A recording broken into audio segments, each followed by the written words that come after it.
Yeah. 5 on the floor, ride for my dogs. Where here's the thing, you can check the score. Hustle hard, couple scars, wearing bubble frauds. Just like Butler said, you in trouble, y'all. Kept the floor playing, got it all banned. Y'all seen the block, stop with one hand. And Pat we trust, Inspire have the guts. We're here to bring the heat, y'all can hang it up.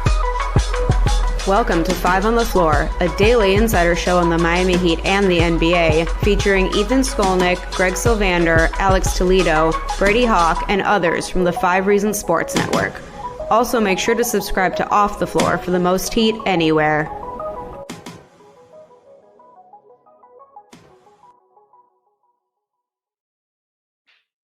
The only thing I want to know at this point is, did Jimmy Butler stay up to watch that like we did? Miami Heat lose in Sacramento, 123-118, double overtime.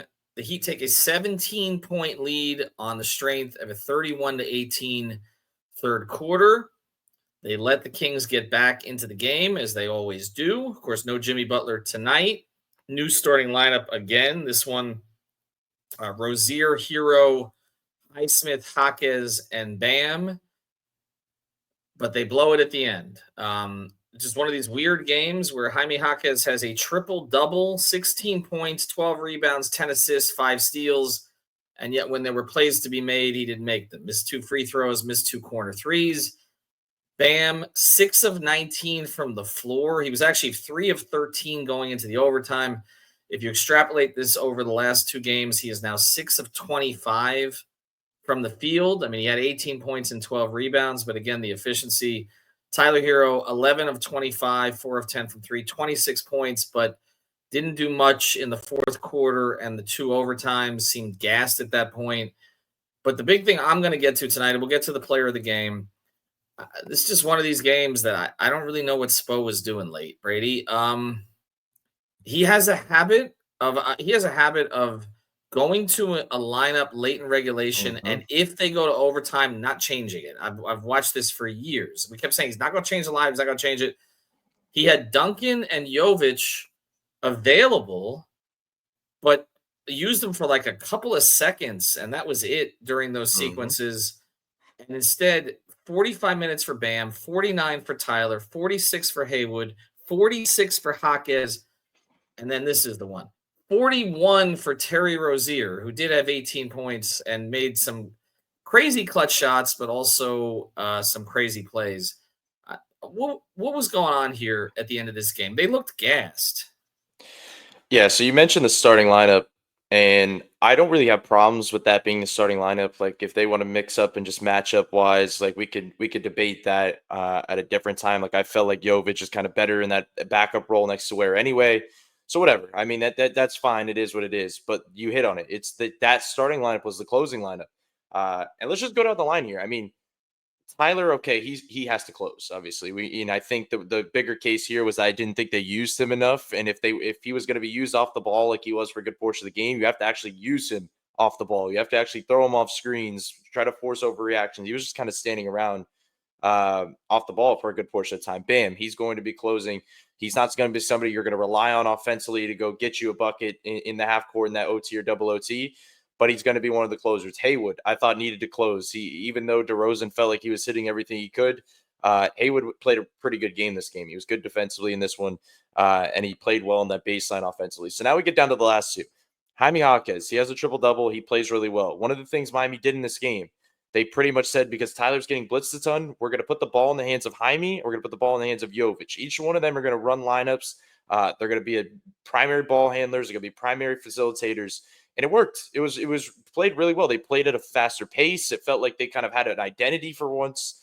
And then it gets to overtime where they were not playing at the same pace. Jaime's reps were not the reps that he was getting in the first 3 quarters. It was kind of more just bouncing the ball and just kind of waiting around, isolation, taking tough shots. It wasn't mid-post stuff or getting to the, downhill stuff.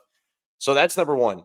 Jaime is kind of the question mark of, okay, do you try to find a spark in another direction? Especially because the shots he was ended up getting was off the ball shots where he had a couple, like 3 corner threes that were open, where he had a chance to kind of blow the game open, and he didn't hit them. And then obviously we could talk about the free throws, and that's a whole other thing. The last guy's Terry Rozier. I mean, number one, let's just talk about pure size and matching up. When I'm watching on these late defensive possessions, I understand Spo's philosophy with wanting to keep guys that are in rhythm, but let's be honest, Terry didn't look in rhythm and he played 6 quarters. Like it just felt like there's a certain point here where you do have to go and match up at that point in the game defensively. And it's not like you're getting a lot offensively either. Like there was a possession where he shot a 3 of mid-range and a layup in a matter of 5 seconds. Didn't know that was possible, but that happened. So like you could legit Three-level score. I guess so. He's getting them up, but I just don't get it. I really don't. I think it, especially when you're talking about the gas factor. Like Jovic played so well and he was dominating on the ball. It felt like it would give you a different look. Duncan, whether it was the shooting that in the spots that Jaime ended up playing, and then it was how you were going to use some of these guys with Tyler. So I just thought some of the decision making late was kind of where a lot of their problems landed. But look, then there's the obvious stuff like the offensive rebounds, there's the free throws, there's a bunch of stuff. But look, some of this stuff leads to that. Some of the decisions of this closing lineup, like if you're playing a little bit bigger, maybe the offensive rebound doesn't happen. That leads to that DeRozan, long 2 or 3. So there was just a lot of mess ups in this one. It started with that lineup. The counter to this is going to be that Sacramento's starters played a ton too. Sabonis played 50. Monk and Keon Ellis, but he's some kind of defender. Played 49 each. DeRozan played 47. Keegan Murray played 43. So, I mean, they were on the second of a back-to-back. The Heat were on the front end of a back-to-back. God help them in Golden State. I mean, Tyler is limping in there at this point. He looked completely gassed, I thought, at the end of that game. And now they got to get up back in 21 hours and play basically down the street. But still, I mean, it's not going to be easy. Alice, let's go to the player of the game, and I want to feed off of this a little bit.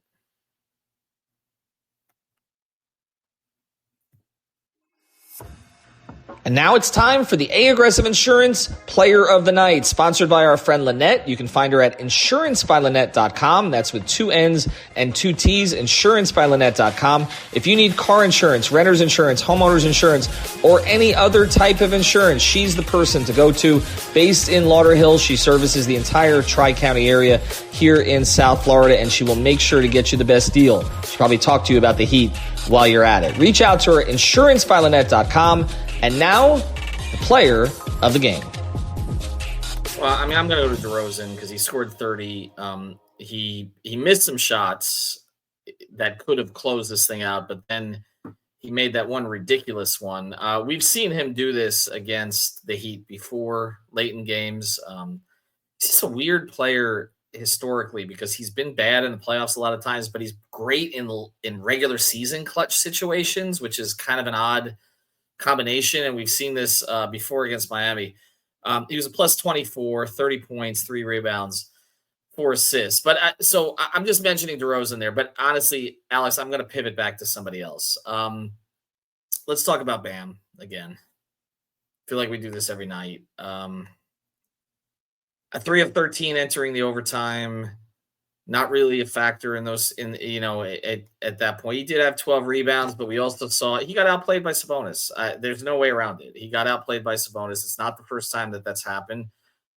I want to see Bam outplay another high-level big, and it's not happening consistently this year. I mean, not just on the offensive end, but even on the defensive end, we noted that he didn't protect the baseline in some situations. He looked a little bit slow. They need more from him. I know we keep saying this, but they need more from him right now. They're getting less. Yeah, there's no doubt about it. He had a tough sequence there down the stretch of that game. I believe it was, between the foul and then he had a couple of tough possessions after that, the foul. Let's talk about the foul at some point. That one was obviously awful. Just him jumping like that and getting off his feet, understanding it's a tough position, right? Like you want to close out, but he has such a height advantage on Keon. It was Keon, right? That got fouled in that situation. Like that's just an obvious, use your length to stay down and just try to get a good solid contest up with your size. And that's a really tough one. But yeah, outside of that, just in general, we keep coming back to the same root issue, right? Bam has I'm not taking a shot at Leif. I promise you I'm not. I love Leif. Leif is my guy. Bam has a ceiling on offense, and we've been reached that ceiling. Now, I'm not saying he can't get better. Like, that's not what I'm trying to do either. But he has a limit as to how much he can do. And I think once they start getting him to try to do too much, it gets ugly. And I think that's why ultimately they've gone away from the volume of self-created Bam stuff over, as time has gone by. They tried it out for a couple of seasons, right? But I think the problem is, like, you might get some stuff out of it eventually, but like, it's a lot of contested jumpers. He doesn't have quite the handle necessary to, beat defenses and, get into the help and make the right pass. Like, I just think Bam is not the guy that people want him to be on offense. And even us who don't necessarily view him as a guy who needs to be giving you 25 points per game for him to be a valuable or a max player or anything like that. Like, he just might not be that guy to reach what we expect of him. There's other things that have to do with why he's struggling. I just think he's being put in a position right now without Jimmy where, it's kind of a gamble with him on offense. You don't know what you're going to get because he's not that guy. And again, like, when I say that, I feel like I'm one of the biggest Bam defenders out there. I'm not trying to shade him. I'm not saying he's not a max player. None of that. He is not somebody who you give him the ball and can just generate great looks, great quality looks. That's why, at times in the past that people call this excuses, I've said, try to get him in his spots so he can, get a little bit of an advantage there. Cause I just don't believe he has the skill necessary to just get the ball and make something happen every time down. I don't think the handle is there where it needs to be. Like, sometimes, that's why I also really like the inverted stuff with a guard screening for him, because that's the time that you kind of see him getting downhill is when he's able to turn the corner on the big. And I feel like you have to put him in those positions because of his ceiling on offense. Right. And right now, outside of Tyler, like when Tyler is being defended and blitzed and doubled, somebody else has got to step up. And I think, like, there's only so much Bam can do. And I'm not trying to excuse what he's doing. He's just, I just don't think he's the offensive player that we want him to be. And he's still a great player despite all of that. I know. I understand you trying to put some context into it, but let me give you some context, Brady. And I'm not excusing it's a bad performance. I'm just trying to explain where I come from it. We've just had a lot of them lately, and they can't have them now. And he's had a bad offensive season. There's no doubt about it. It's kind of proving narratives at this point. And Brady, I come back to this. I mean, the big thing, what was supposed to be the big elevation this year, I was going to shoot the three. He came into this game 0 for his last 15 from three. He made one. He missed 4. He's now 1 of his last 20 from 3. Can we just abandon this? Or are we? It doesn't even seem like it's just pointless at this stage, isn't it? Like, just get him back to the mid-range where he's comfortable. I mean, sure, but the mid-range isn't working right now either. Like, I actually think the mid-range is a bigger problem right now than the 3-ball. Like, the 3-balls are at least, as Alex, you mentioned quality shots. They're trying to get a quality shot from him. The 3-ball most of the time is at least a quality shot in terms of an open look. These mid-ranges he's shooting, and we've talked about these shots in the past of last year when he was hitting them, they were never open shots. Like, he was either taking motion, step into dotted line jumpers, or he's taking that shoulder bump into a fadeaway. And they're just starting to become, like, more contested and more contested. And even the baby hooks he's shooting early in games, like, how many times does he try to get like a baby hook to fall early in the game and it's short? Like, he's just so short right now. Like, it's really as simple as he just does not he just doesn't have it offensively. And it's not, we can't talk about it in single game sample sizes. Like, this is a season long thing. This is just what it is right now. That's why it just feels silly to keep bringing it up over and over, because it just is what it is right now. Like, it really is. Like, you just have to kind of deal with it as a coach. And that's why I was talking about going to other avenues at that point in the game, because it's like, you just can't rely on it. It's just it's just too inconsistent right now. So, I mean, yeah, we could talk about the 3-ball, but like, I just think there's so many variables here. There's just like, there's nothing really working. We originally thought, like, at least him early in the season, he was at least getting to the line, and it was like, okay, yeah. No, he's not. He's not really doing that. And he's obviously really not effective from the line, which kind of tells you that a lot of this is in his head. That right now, it's just, he doesn't like to show it, like, after games or when he like practices and stuff, like, that's not mental, anything mental or anything like that. But it is like, you cannot have this type of offensive drop off and be like the way he's shooting at the line and the drop off for mid range and all this different stuff without it being somewhat mental. I just think that he's just in his head right now. And the more he presses, it's like where Tyler used to be in his head, and the more he pressed, he'd start to kind of find a flow eventually. It was kind of his thing. Whereas I feel like Bam, the more he presses, the worse it gets. So it's just a tough spot to be in right now. It's just I don't see an avenue to really fixing it schematically. His touch looks terrible right now. That's well, that's the thing. He doesn't all over the paint. It looks bad. He doesn't find a way to work his way out of it. I think that's the point here. It doesn't look. It almost looks like he needs a summer and just a total. They break down his game and to a certain degree start from scratch. Whether it's develop something else in the post, maybe that's an option here. I don't know, but there's just nothing consistent that he can go to right now. And so you're right, Alex. They de-emphasized him. They've de-emphasized him, but they de-emphasized him. But again, you can't make the argument we used to make, which is the argument was now they need to emphasize him more. No, I don't know that the results will be much better. Well, easy ones, but who's going to get him easy ones on this team? Tyler's the only one who's going to throw the ball. The ones that he is getting. I mean, I'm 100% agreeing with you guys that like the self-created ones. Back to what I was talking about before, like not great shots. Not great shots. No. Sometimes they're going to go in because he can make mid-range shots that are contested and find an opening, but to rely on it over and over, it's tough, man. And then I think on top of that, he's been missing bunnies all season and missing stuff in the paint. I feel like, the floater is up and down. I feel like he's had a pretty good floater, the past couple of seasons. It's been up and down this season. The mid-range hasn't looked quite as crisp as it has in the past, even with the volume coming down. That shouldn't be happening, right? Like, you should be better with lower volume, right? You're taking less of the tough shots, but he's just not making them at all. So I don't know. Like Bam, they got to find a way to get him going because he's not making the tough ones or the easy ones right now. All right, by the way, Duncan and Jovic. No. Duncan and Jovic help Bam. Like they probably should have played them. Back to that point. I agree with you. But as Brady said, we're heading into double overtime on this show now. So let's go to Let's go to the play of the night. And now it's time for the Xray of the play of the day, brought to us by our friends over at Mobile C-Arm and Staffing Services. Nelson and his team will bring the Xray equipment and the staffing to you. If you work in a hospital or a medical office, get a consultation today at c-armandstaffing.com or give them a call at 561-891-9620. Their fleet of trucks at your service. Again, it's Mobile C-Arm and Staffing Services, 561-891-9620. And now, the Xray of the play of the day. I'm not going to excuse the Heat for any of this stuff. Okay, this is the game that you should have won even without Jimmy.